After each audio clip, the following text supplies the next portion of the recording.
Good morning, everybody, and welcome to the Built Heritage Committee meeting of February 14th, 2023. Happy Valentine's Day. I'd like to call the members to order. This hybrid meeting is being held on the traditional territory of the Algonquin Anishinaabe Nation, the original custodians of the unceded land in which the city of Ottawa is located. We extend our respect to all First Nations, Inuit, and Métis people for their valuable past and present contributions to this land. Since this meeting of the committee is being streamed live on the Ottawa City Council YouTube channel, I'd like to remind participants to please keep your microphones muted until I call upon you to speak. For those participating here in the committee room, please use the microphone in front of you and keep your computer muted.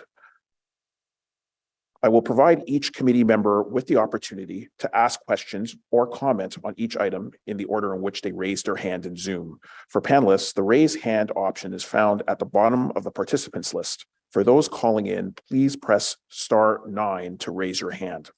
The committee coordinator and I will be watching for those cues. Members are also reminded to submit any motions, visual supports, or declaration of interest in writing to the coordinator at their earliest opportunity. Although the deadlines have passed for residents to register to speak and provide written submissions to this committee, you can still make written submissions to council. All reports considered today will be submitted to Ottawa City Council on February 2nd, 2023.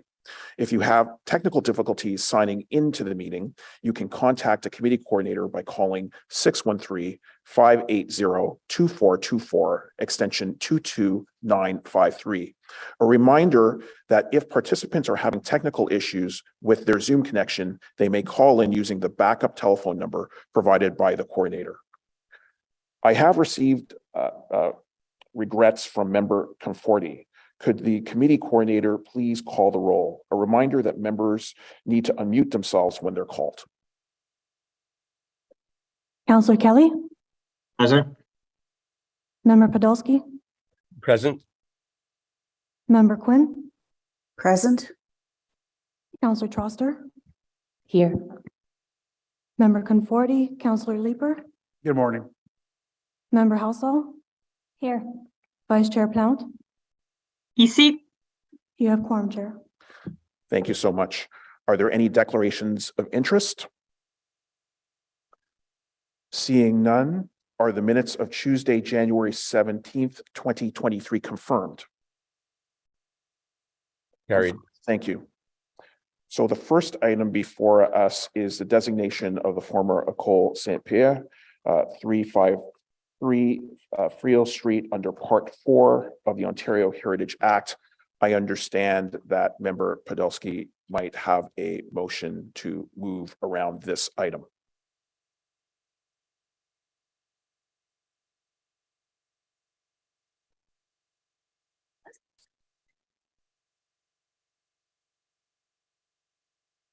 My understanding is that the motion is coming to the screen. It's been placed on the screen. So I would ask Member Podolsky to enter it into the record. Yes, thank you. Whereas the statement of cultural heritage value attached as document 5 outlines the heritage value of the property, and whereas the adaptive reuse of this property over the course of its history contributes to an understanding of the character of Sandy Hill, and whereas the adaptation of the former École Saint-Pierre into a community center reflects the community's efforts to use municipal interventions to protect Ottawa's built heritage, and its subsequent adaptation into a multi-use residence reflects the contemporary community character. Therefore, be it resolved that with respect to the report, the statement of cultural heritage value attached as document 5 be replaced with the new document 5 attached. Be it further resolved that the statement of cultural heritage value be amended to include the pioneering role played by community associations and the City of Ottawa in the 1970s to conserve École Saint-Pierre, and the founding of legislation, policies, and programs to conserve Ottawa's disappearing built heritage. Thank you.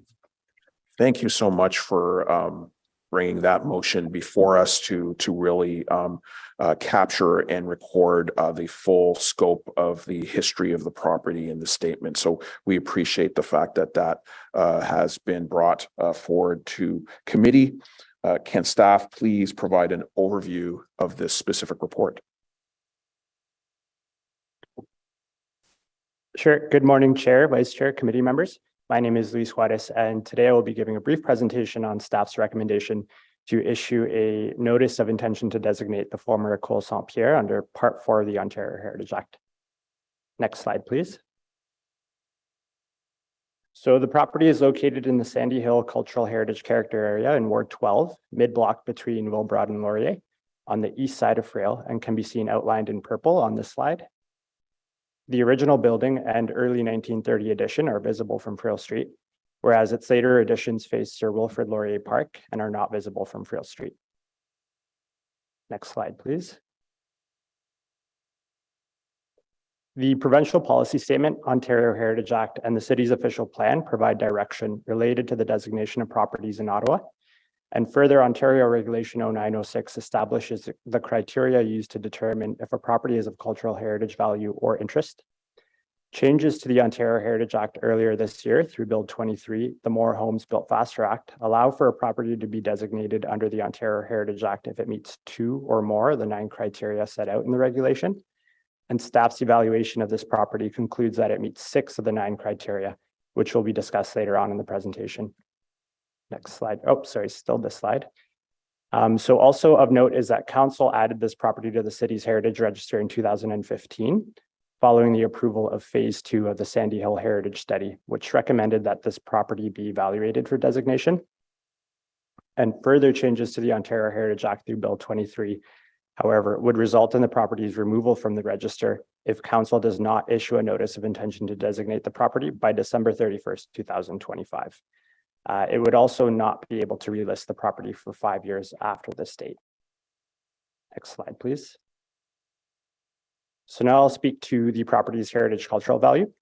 The former École Saint-Pierre is a 2.5-story red brick building constructed in 1906 with an early addition in 1930. Its symmetrical composition, brick exterior with strong stone base, and decorative stone and stone cast elements make it a good example of a purpose-built school that was designed in the Edwardian classicism style. The former school was Sandy Hill's first French school, thereby containing historical value for its associations with Sandy Hill's early 20th century French residents, as well as for its association with Felix Maral Hamel, a prominent Ottawa architect who designed several local schools, including École Guigues in Lowertown. The adaptation of the former École Saint-Pierre into a community center reflects the community's efforts in using municipal interventions to protect Ottawa's built heritage. Contextually, the school's development as one of several early public amenities constructed in Sandy Hill after Ottawa became the national capital, and its evolution into a multi-unit residence contributes to an understanding of the transition of the neighborhood from a 19th century suburb into an urban neighborhood. Next slide, please. So this slide lists the property's identified heritage attributes as listed on the property's statement of cultural heritage value that's attached as document 5. Some of the more prominent attributes include the red brick and the stone face cladding, dressed stone lintels and sills, and its cast stone elements such as the front entrance, string course, and date panel, which were added as part of the 1930 edition, and the mature trees on the front lawn as well. To note is that all of the attributes listed in the Statement of Cultural Heritage Value are limited to the original 1906 construction and the early 1930 edition. The later additions and the interior are excluded from the proposed designation. Next slide, please. In terms of consultation, the property owner is aware of the proposed designation, as is Heritage Ottawa, Action Sandy Hill, Chair King, and Vice Chair Plant. Next slide, please. And in conclusion, staff's evaluation has determined that the former École Saint-Pierre meets 6 of the 9 criteria required for designation of a property under the Ontario Heritage Act, and therefore this item recommends that the Built Heritage Committee recommend that Council issue a notice of intention to designate the property under Part 4 of the Ontario Heritage Act in accordance with the Statement of Cultural Heritage Value, which is attached as document 5. Next slide, please. And that concludes this presentation. Thank you so much for that report. We did receive correspondence from Heritage Ottawa in support of this application. I do see that David Fleming is here with us as well and has indicated that he does not need to speak if the item carries. I have not heard any musings on this controversial file that's before us. So does the committee have any questions for staff? And I see that Councillor Plante, Vice Chair Plante, has raised her hand. Is it okay, Chair, if I make a comment? It's not necessarily a question. Is that okay? Absolutely. Perfect. Thank you so much. I don't think it's a secret that we love this little school, which is now an apartment complex that they've done in Sandy Hill. I also wanted to point out that the former councillor for Rideau-Vanier went to this school when it was a school. And yeah, some of you may know him. But anyways, and I just wanted to mention that because it is an integral part of the community. And we do like to recognize the efforts, whether it is in this sort of heritage concept or through historical attributes that the Francophones have had a lot of fight to keep French education viable in the province of Ontario, not just here in Ottawa, and designating this a heritage building goes a long way for that recognition. So thank you everyone who's involved in this file, and happy to take you to the park behind this location at any time. It's named after Cindy Mitchell, who was a early childhood educator right around the block from here, and it's just such a wonderful gem in our community. Thanks everyone so much. Thank you so much. We appreciate those comments, Vice Chair. Councillor Troster. Thank you, Chair. I just have a question for staff. So you say that the owner hasn't responded to the information about the fact that this building is going to be designated. I'm just wondering if the property owner were to oppose the designation after the notice of intent, like would that stop the designation in any way? I don't imagine this person would, but. So the owner has since acknowledged receipt of the report. They haven't stated objection or support for it. So they are aware, but the property owner does have 30 days to submit a notice of objection to council's decision of the notice of intention to designate. At that point, if council decides to proceed with the designation, they would pass a bylaw, and the bylaw, the owner would be able to appeal the bylaw to the OLT. Thank you so much. I think that probably addresses all the questions and comments that were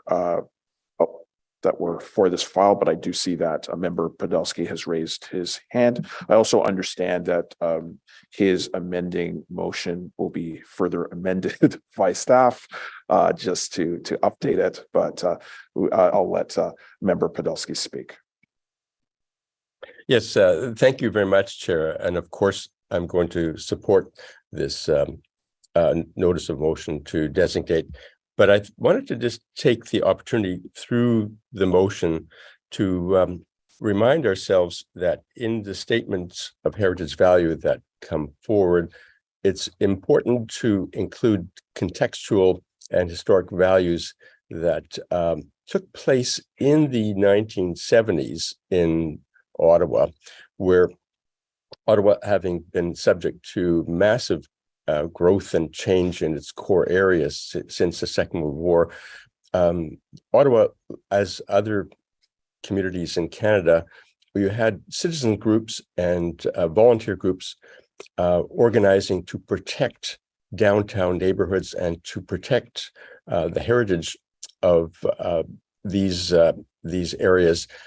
And in Ontario, this is even before there was the Ontario Heritage Act in 1975.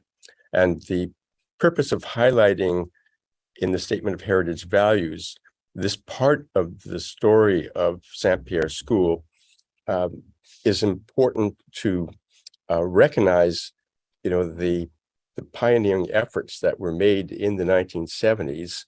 For instance, in Sandy Hill in 1970, Action Sandy Hill launched a community campaign to create one of the first community design plans and heritage conservation policies, even before the Ontario Heritage Act. And in the little park the Cindy, I can't remember Councillor, her last name, but the little park that is adjacent to St. Pierre School was a development site that Minto Construction was going to build an apartment building. And the community urged City Council to purchase the site for a park. And the city, in 1977, finally purchased the site as a park, which we now appreciate, adjacent to the school. And in 1977, the school was closed by the Roman Catholic School Board, along with 9 other schools in the core area, jeopardizing not only the quality of the neighborhoods and the heritage. And in 1977 to 1979, there was a community campaign to urge the city to buy St. Pierre School for a community center. When that was done in 1979, 20 years later, the city sold the school, and this is really quite interesting, without designating it under the Heritage Act. So there was risk there that the city took to the property.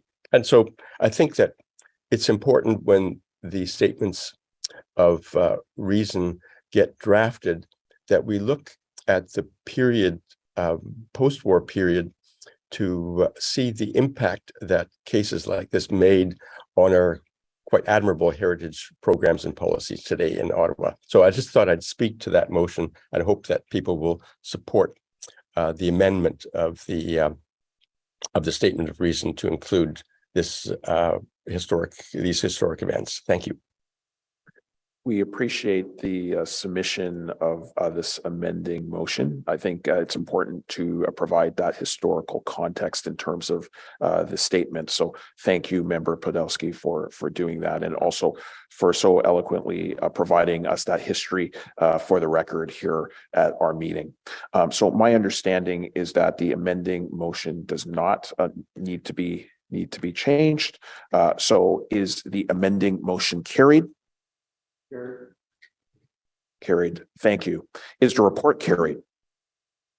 Carried. Carried. Thank you so much. So this report will be submitted to Ottawa City Council on February 22nd. The next item on our agenda is an application for demolition and new construction at 41 Arlington Avenue, a property designated under Part 5 of the Ontario Heritage Act. Can staff please provide an overview of this report?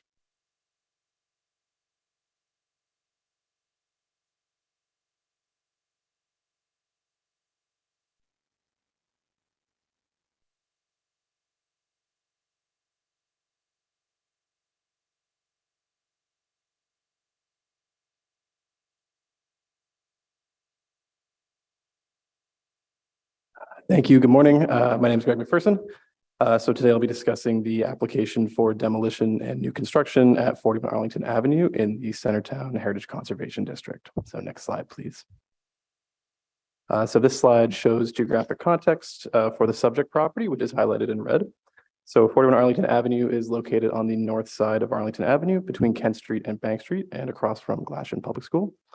Images on the right show a few views of the subject property. In particular, these images highlight the adjacent context, which includes a row of similarly scaled front gable houses to the east and a red brick 2.5-story building to the west. So next slide, please.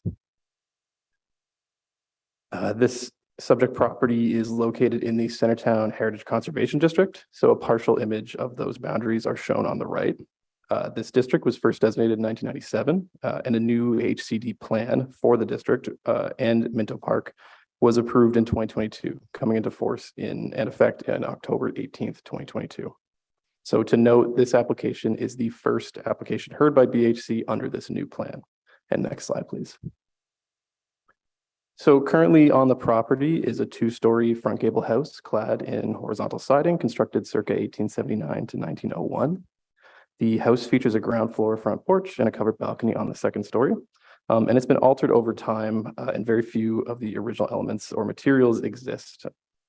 The Centertown and Minto Park HCD plan identifies this property as a contributing building in the HCD and a character supporting resource based on the previous Centertown Heritage Inventory. Specific policies of the HCD plan apply to character supporting resources and contributing buildings. So we'll now turn our attention to the proposal, and next slide, please. So this image shows a 3D rendering of the development proposed on site. So this application seeks to demolish the existing 2-story house and construct a 3-story 8-unit apartment building. As part of this application, the applicants provided detailed architectural drawings and renderings, in addition to a cultural heritage evaluation report. The proposal features an accessible unit with an at-grade entrance accessible via the front door. And notable elements of the design include red brick cladding extending partially onto the east and west facades, a 3-story gabled bay clad in vertical siding, and a vertical wood siding to note, and a front porch with a contemporary triangular pediment. So in addition to the heritage permit being sought today, this application also requires a minor variance to section 60 of the zoning bylaw. And next slide, please. So this image just shows an alternate angle of the building. And just it's important to note that the adjacent buildings shown in these renderings are not part of the application, but they are included to show context. And next slide, please. And then this is a rendering of the rear of the proposed development. And next slide, please.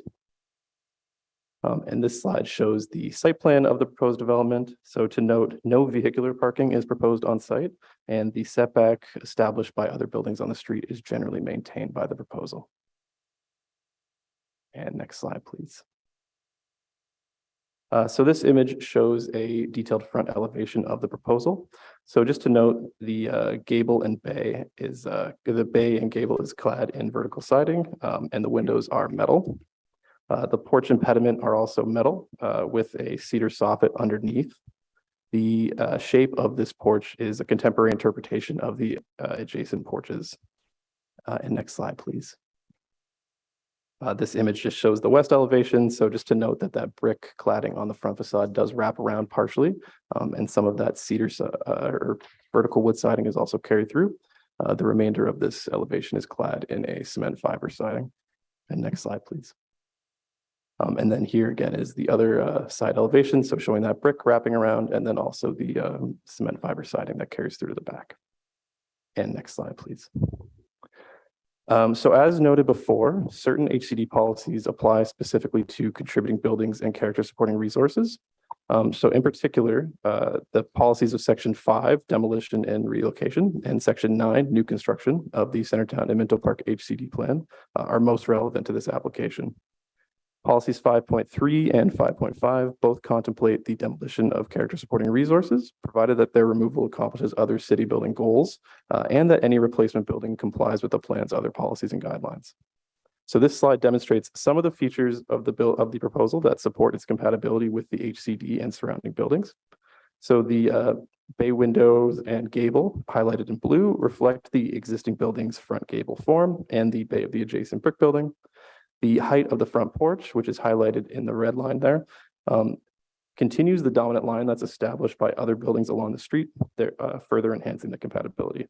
So this enables an accessible front grade entrance that's actually built at the grade of the street while still maintaining compatibility with adjacent buildings that have a elevated front porch and entrance. And next slide, please. So Heritage staff have reviewed the application and supporting material and find that it is compliant and consistent with applicable policies and guidelines of the HCD plan. So in summary, the proposal is compliant with the policies for demolition of a character supporting resource. For the following reasons: the character of the existing house has been significantly diminished by alterations. The design of the proposal is compatible with the HCD and reflects elements of the existing building and surrounding buildings. And the proposal supports the broader city goals of intensification.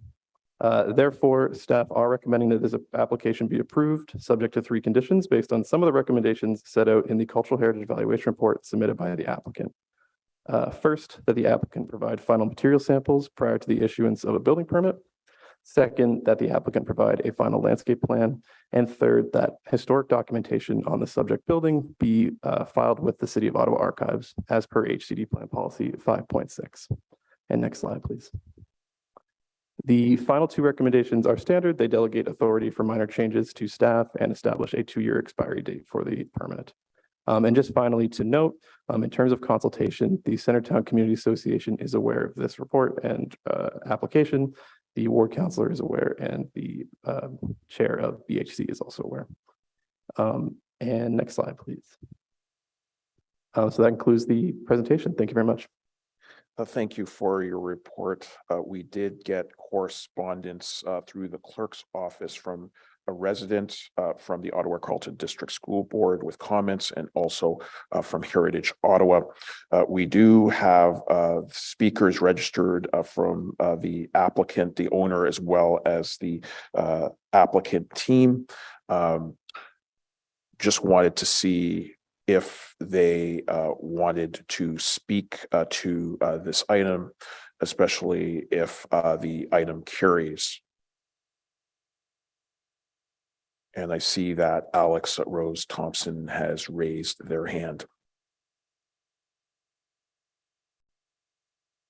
Good morning, Chair and Vice Chair and members of the Built Heritage Committee.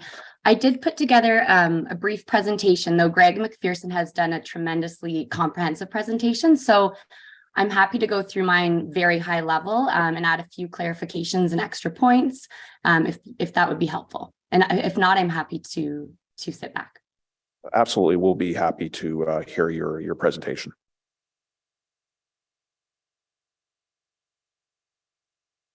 And will that be brought up by the committee?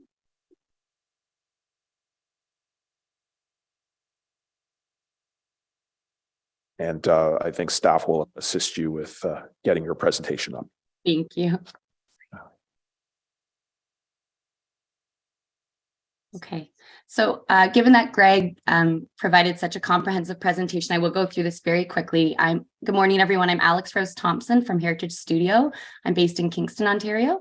And along with the other members of the team here today, the project team consists of Juxta Architects and Photem Planning and Design. Next slide, please. So again, just to remind you where the property is on Arlington Avenue. And again, it's at the sort of southern boundary of the Centertown HCD plan area. Next slide, please. So the property contains a detached two-story wood-framed gable front house. And I will just clarify that through historic research, I was able to narrow the date of the building's construction to actually between 1896 and 1901 through looking at fire insurance plans, city directories, and a variety of other resources. So really it's a vernacular building with a very gentle Gothic revival influence. You can see in the steeply pitched roof and the steeply proportioned windows. There have, as Greg mentioned, been multiple alterations and additions over its lifetime. At this point, there's really no original architectural detailing left. And also we did observe some degree of settlement as the stone foundation has been purged over with cement, and over time it has trapped water and causing the softer lime mortar to decay. So overall, what we see before us is very much not the original design we would have once upon a time. And unfortunately, no historic photographs were found in the process. So we don't have a great sense of what it originally looked like, but we can look to other buildings to make estimated guesses. Next slide, please. So I just, again, wanted to show the current context, the red arrows pointing to the house. And this is, again, as Greg said, it's a character supporting resource. It contributes to the buildings, to the streetscape, and really through the research and evaluation of this house through the cultural heritage impact statement process, what became very clear is that its contribution today is very much limited to its form, so the gable front form of it, as well as its scale, so its two-story scale. But other than that, its heritage character and its architectural integrity are so greatly diminished that theoretically its contribution could be maintained through a new contextually designed building. Next slide, please. So again, you've seen these photos. Very quickly, I'll just say that the proposed new building, there's no changes to the existing lot size or configuration. So we're maintaining the 19th century compact development pattern and related building typology that you see along Arlington Avenue. And it is adjacent to both the two-story gable front house and the 2.5-story hip roof house. So again, as Greg pointed out, there are design features that are intended to reflect the existing building now, as well as these adjacent buildings in the streetscape, so that the new building does knit in very cleanly and comfortably with the existing streetscape and continue on that character. So again, the porch with the pediment is very much a defining feature. The steeply pitched roofscape that you saw in the previous slide is again something that very much contributes to the character of that streetscape. And I will just say that it was very much an iterative design process within the project team. So as the heritage consultant, the architect, and the planning team, we went through many designs trying to meet the policies and guidelines in the HCD plan, but also just to find the design that felt, quite honestly, to everybody to be the right style and right design for the site. So in summary, the new building responds to the quality and character of the surrounding streetscape by taking design cues from the existing and adjacent dwellings.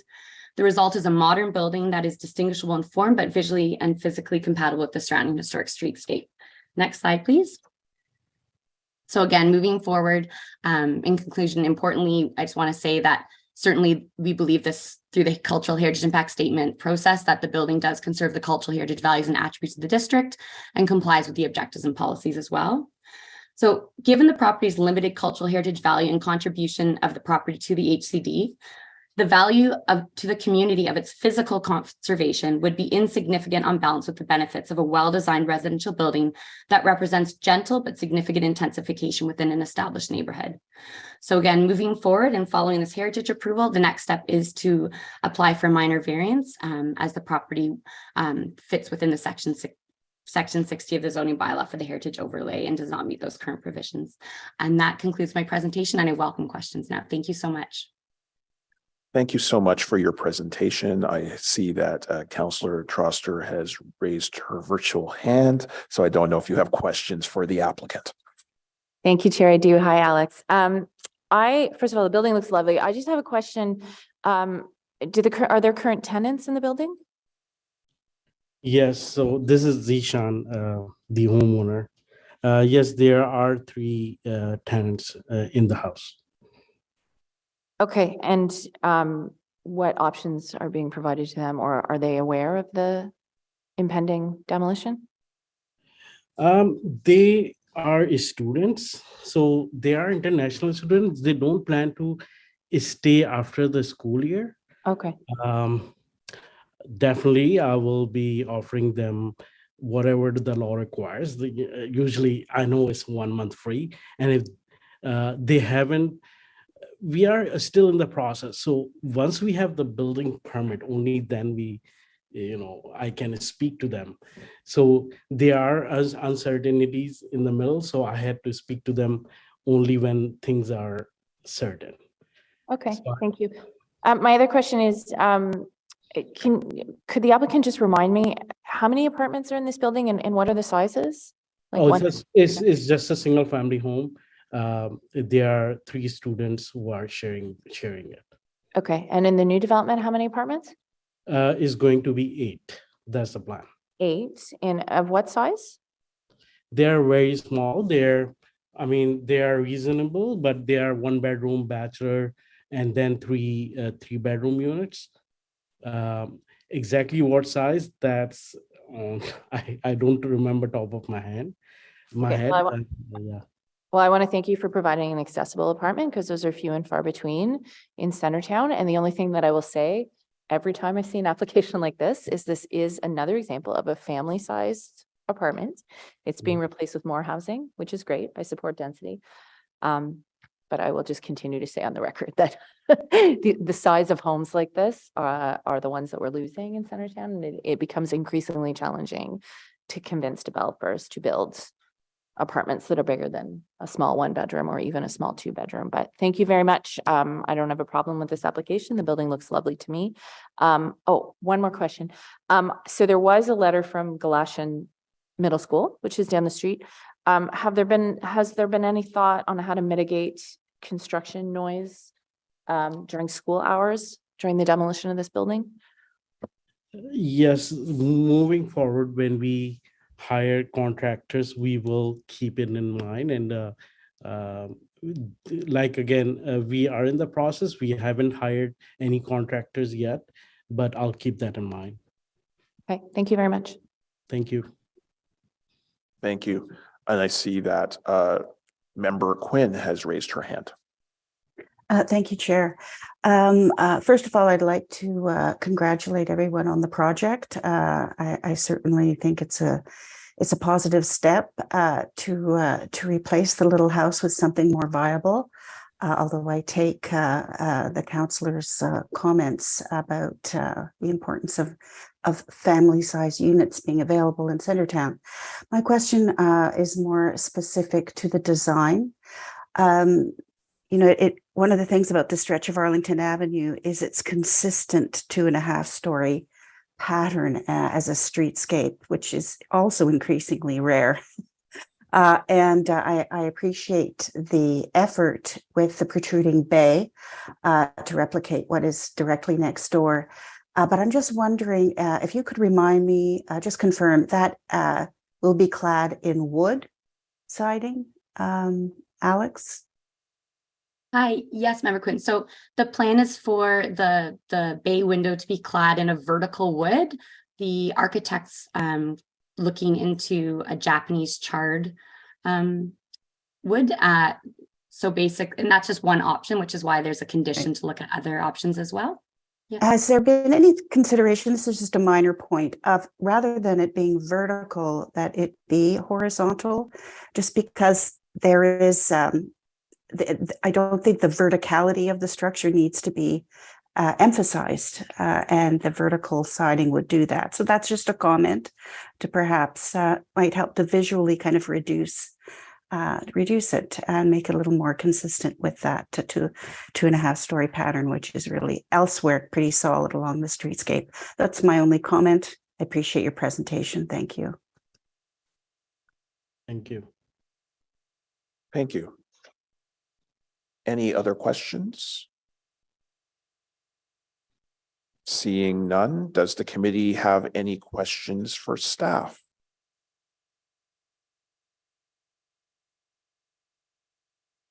Any comments? If not, is the report carried? Carried. This report will be submitted to Ottawa City Council on February 22nd. The committee has no in-camera items. Are there any notices of motion? Seeing none, are there any inquiries? No inquiries. Under other business, there is one planning circulation on the agenda, which was distributed to members prior to the meeting. Members of the public have the opportunity to comment through DevApps on ottawa.ca. The Ontario Heritage Act applications would be considered at a later date, and this planning circulation involves 178 Nepean Street and 219 and 223 Bank Street. Is there any other business? Seeing none, on adjournment, is the motion carried? Great, we are adjourned. Thank you, everyone. The next meeting is scheduled on Monday, March